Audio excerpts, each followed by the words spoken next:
মাগরিবের সালাতের ইমামতি করতে যে সূরাতুল কাফিরুন লা আ'বুদু মা তা'বুদুনের জায়গায় ভুলে মাতলামি করতে করতে পড়তে শুরু করছে আ'বুদু মা তা'বুদুন, লা বাদ দিয়ে দিছে। লা আ'বুদু মা তা'বুদুনের অর্থ হলো, ও কাফির মুশরিকরা, তোমরা যেই মূর্তির পূজা করো আমরা ওইটার পূজা করি না। কিন্তু উনি যেটা পড়ছে আ'বুদু মা তা'বুদুন, এর অর্থ হয়ে গেছে তোমরা যেটার পূজা করো আমরা ওইটার পূজা করি। ভেজাল আছে না নাই? কারণ উনি কি পড়তেছে উনি জানে?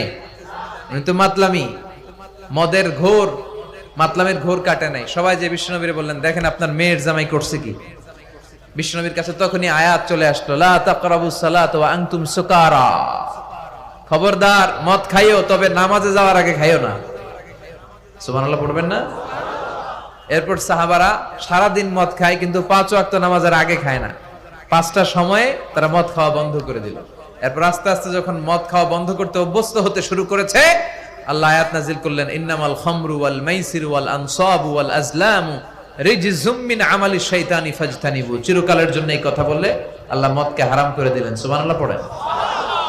দেখেন কিভাবে আস্তে আস্তে গ্রাজুয়ালি, এটাই বুঝতে চায় না অনেকে। এটা আমাদের আস্তে আস্তে যে করতে হবে, পরিবর্তনটা যে আস্তে আস্তে হবে। আগে তো হৃদয়ে জায়গা করে নেবেন মানুষের। আগে মানুষের কোথায় ঢুকতে হবে? হৃদয়ে জায়গা করে নেন। তারপর ঠিকই মানুষের একটা আত্মবিশ্বাস আপনার উপর তৈরি হবে, আস্থার জায়গা তৈরি হবে।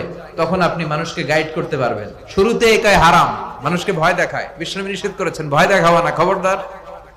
বাশশিরু, সুসংবাদ দাও, জান্নাতের সুসংবাদ দাও, ক্ষমার সুসংবাদ দাও।